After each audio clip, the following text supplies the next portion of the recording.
Good morning. Welcome to Up to the Minute. It is Friday. Hashtag Happy Friday. Hashtag Finally Friday.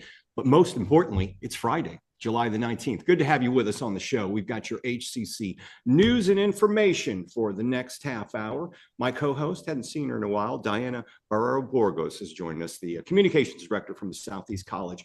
Good to see you this morning, Diana. Good to see you, Todd. Yes, you are absolutely right. We have not been here I have not been here in a while, but I'm always so happy to be able to join you in this amazing program and share with all of our students and all of our community everything that is happening here at HCC. You know, it seemed like, Diana, this is the first full week back for us because, you know, we had the hurricane. Last week was just insane. A lot of folks were coming to work without power. You know, did you lose power for a while? And what was the status at your home? I do have to say, Todd, I am very blessed because in Sugar Land, we did not lose power. So I know some areas in Fort Bend did lose power, such as Muddassir City, but Sugar Land was one of those areas that was spared this time around. So my house was open and welcomed lots of my friends and family to have a safe place to spend some days in a cool and fun environment because Colombians were a lot of fun. Well, hopefully, you know, there are still some folks out there still without power, and we hope they get it back soon. But it's good to be back for this first full week, and we've got a great show lined up for you today. Before we get to that, though, we want to welcome everybody who's watching us on Facebook Live and YouTube. We're here every Monday through Friday when HCC is in session, when we don't have hurricanes, live at 10 a.m. But Diana, as always, they can catch us on social media and on our cable channel. That is correct, Todd. We are live on the Houston Community College District Facebook page, not HCC, and YouTube. We're also on X, LinkedIn, and on HCCTV at noon, 5 and 10 p.m. Monday through Friday.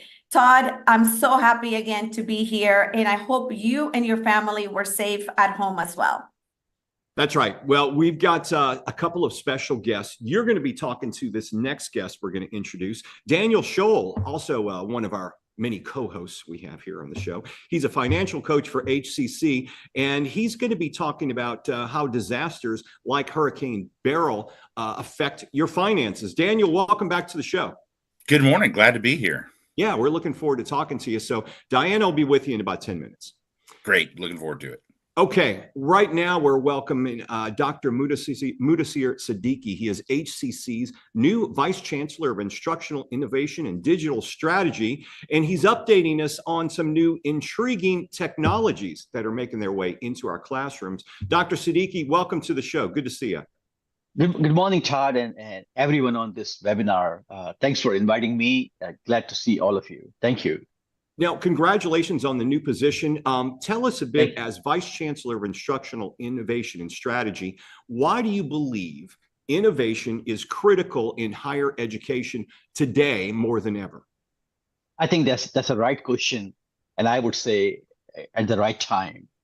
Actually, innovation is critical in higher education today due to many reasons, including technological advancements, changing workforce needs, evolving expectation from students and accountability, and also obligation for education institutions to prepare students for job market where companies are embracing all kind of technology innovation. So if students are not prepared at HCC, they may not be successful outside.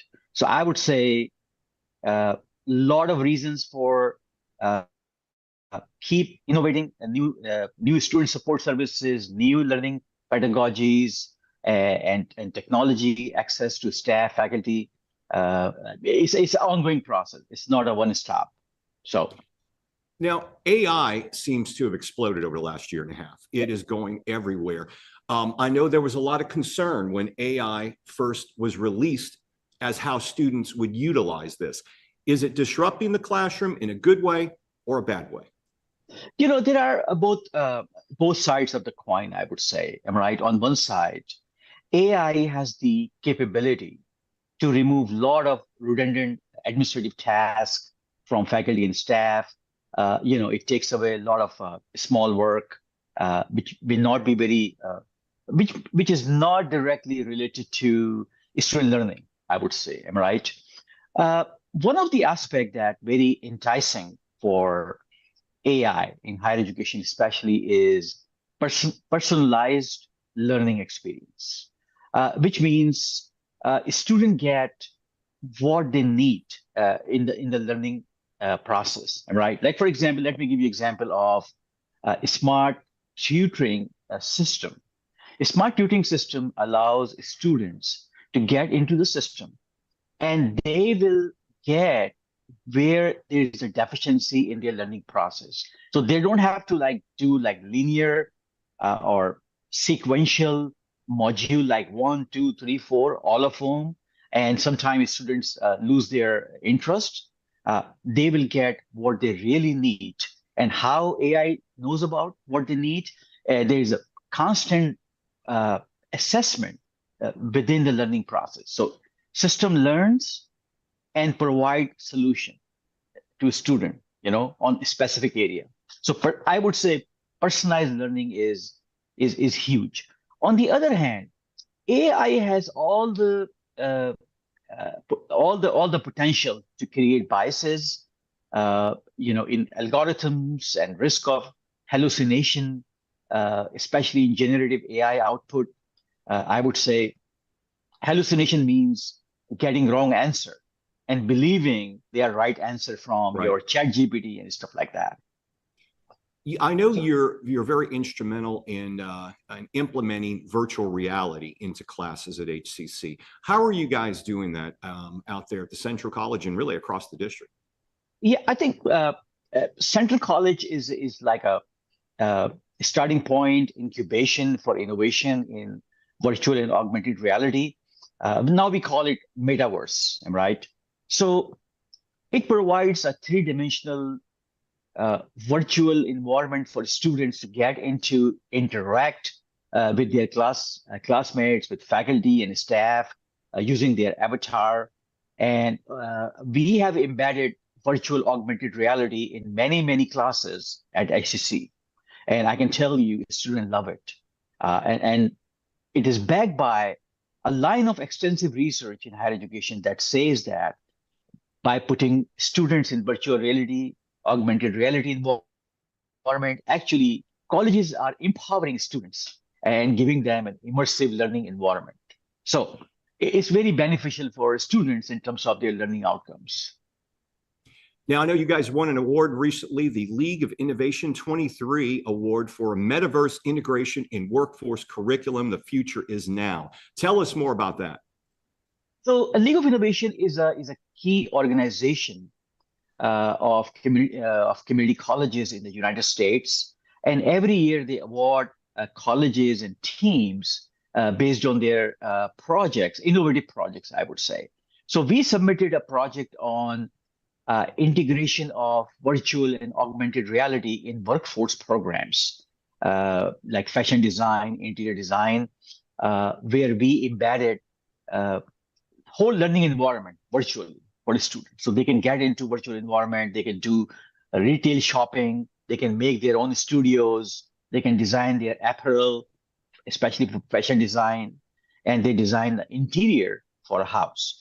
And it was appreciated. We actually presented at Innovation Conference, and the audiences appreciated. It sparked a lot of questions and follow-up questions. And I responded. Ruben, one of my colleagues, responded, and that's why we were selected as the winner of Innovation Award.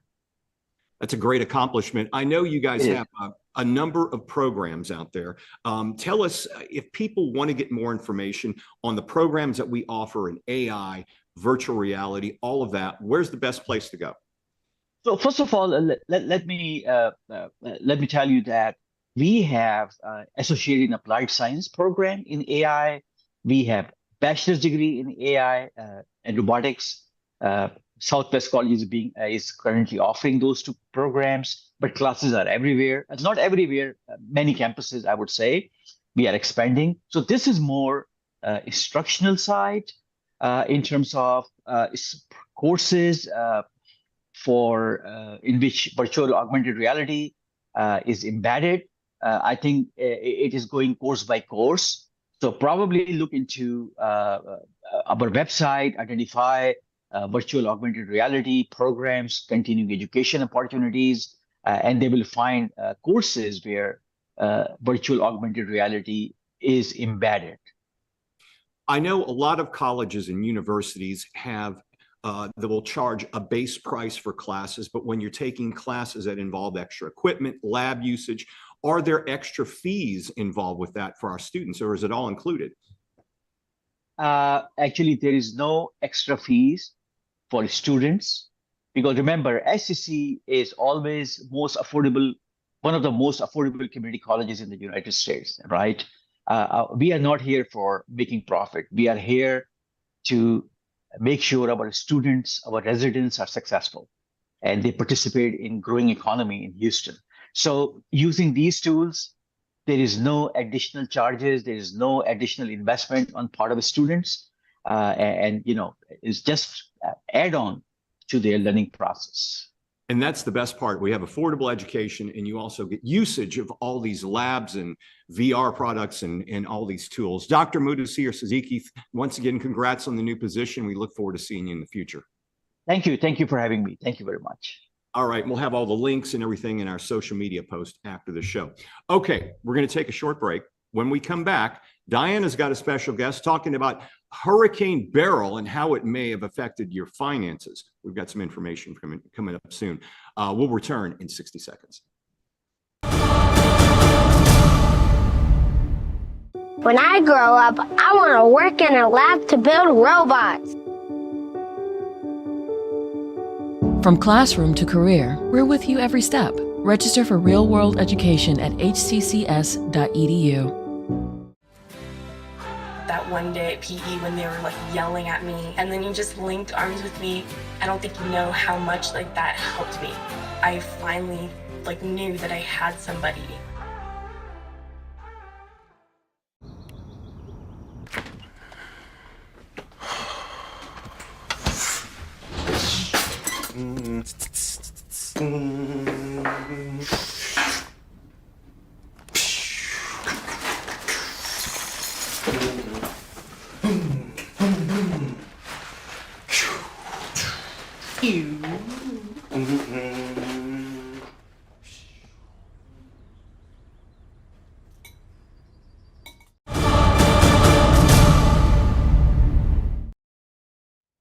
Welcome back, everyone. I am so excited because I am joined by one of my wonderful colleagues here at HCC, Daniel Scholl, financial coach here at HCC, to talk about how to help your finances recover from Hurricane Beryl. I know we just went through a horrible, horrible hurricane here in Houston. So welcome to the show, Daniel.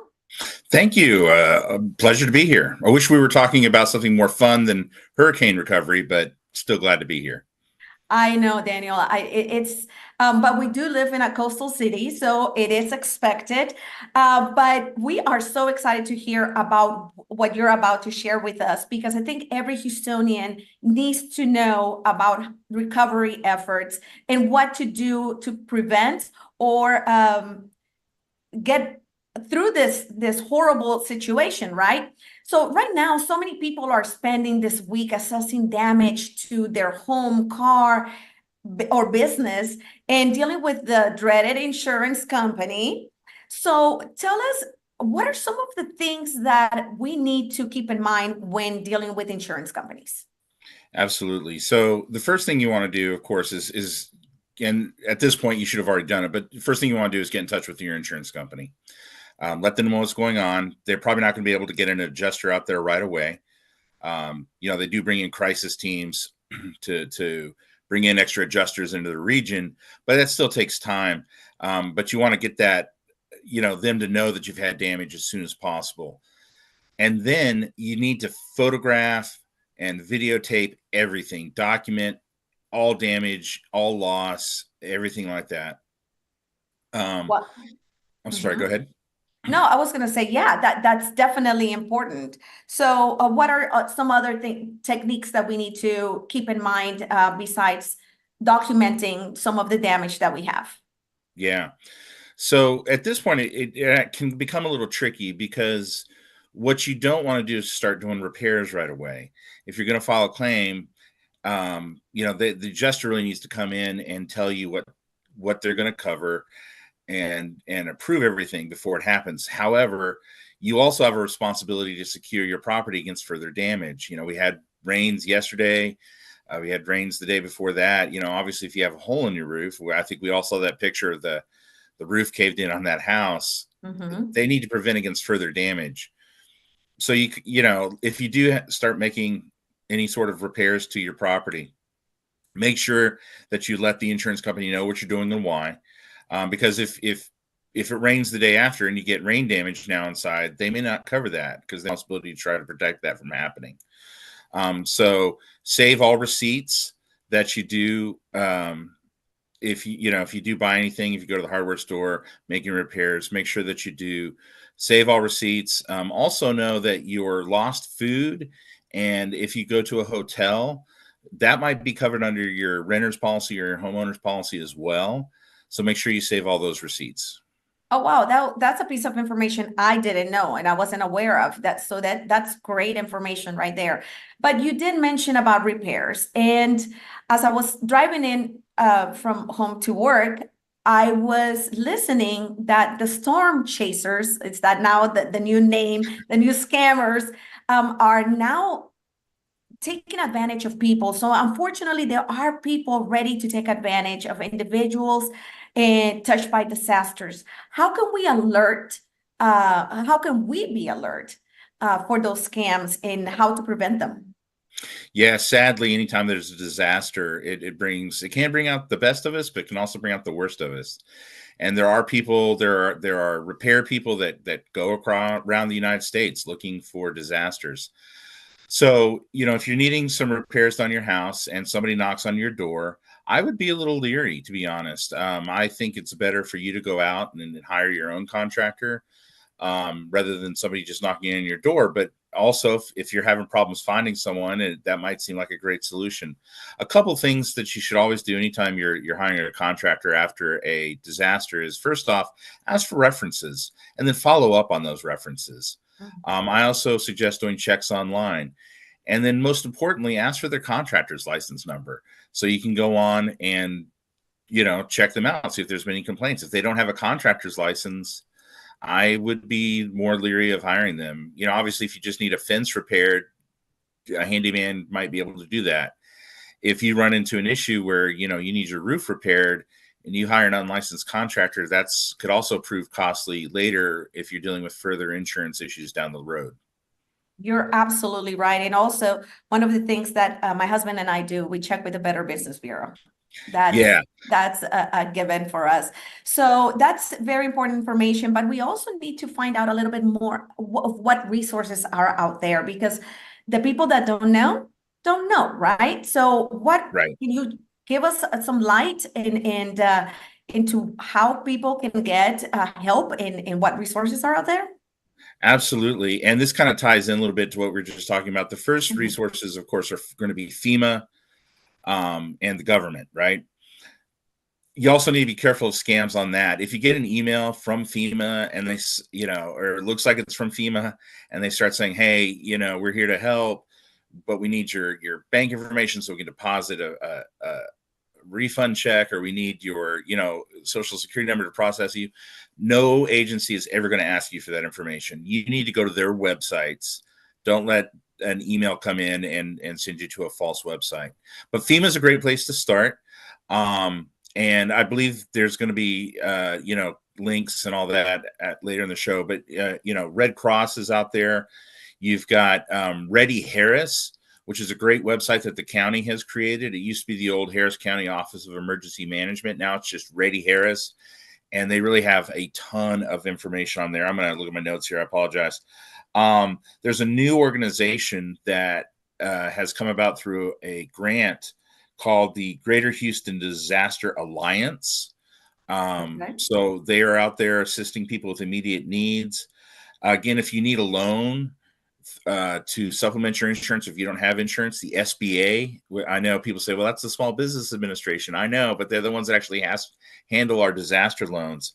You can always call the United Way helpline, 211, and they can connect you with smaller nonprofits, local nonprofits that are assisting. The big nonprofit in Houston that really handles disaster recovery is Catholic Charities. Oh, okay. That's Now, wow. That's a lot of resources that we have out there, and we will have those links after the show for sure. But what, in your opinion, what are some of the lessons that we need to learn, and that we can take away from Beryl, from this horrible hurricane, and how do we get ready for the next disaster? If we can summarize it in a couple of sentences. yeah, absolutely. So first off, be prepared to go 72 hours without assistance. That's a pretty standard thing that they suggest. Review your insurance policies. You know, if you, even if you didn't have to file a claim, this is a good time to sit down with your agent, make sure that you do have the coverage that you're going to want in the next storm. Scan all the important documents that you have, get them in a cloud storage somewhere. Mhm. So if you do lose them, you can access them digitally. Go ahead and prune your trees if you haven't done so already. Prune trees do a lot better than hurricanes than other ones. And make sure that you have some cash on hand. You know, we don't really carry cash much as a society anymore. A lot of POS systems were down. Almost all the ATM systems were down. And there were gas stations out there, grocery stores that were needing to operate on a cash-only basis for the first few days. And I think that caught a lot of people off guard. Wow, that is a lot. Daniel, I hope we can have you back on the show, because this is definitely key information that we all need to learn, have available to us. So I want to thank you so much, Daniel Scholl, financial coach here at HCC. We will have all the information that he just shared after a post, after the show. Thank you so much, Daniel. Thank you. Happy to come back anytime. Thanks. Todd, wow. Coming up after the quick commercial break, Todd and I will return with some news and announcements, all for you after 60 seconds. When I grow up, I want to work at a school so I can be a teacher. From classroom to career, we're with you every step. Register for real-world education at hccs.edu.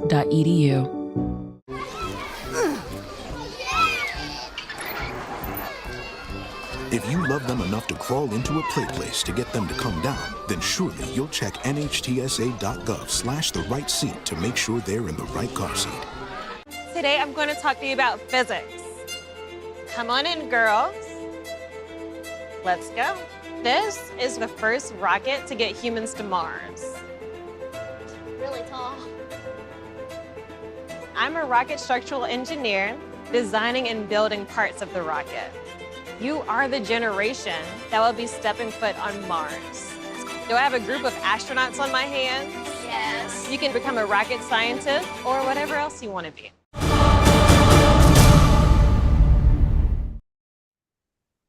Welcome back to Up to the Minute. I'm Todd Duplantis. Got some announcements for you. You know, in the wake of the hurricane last week, operations really were ceased for a few days here at HCC, and a lot of our events have been postponed. One in point, the National Battle of the Bands. That's right.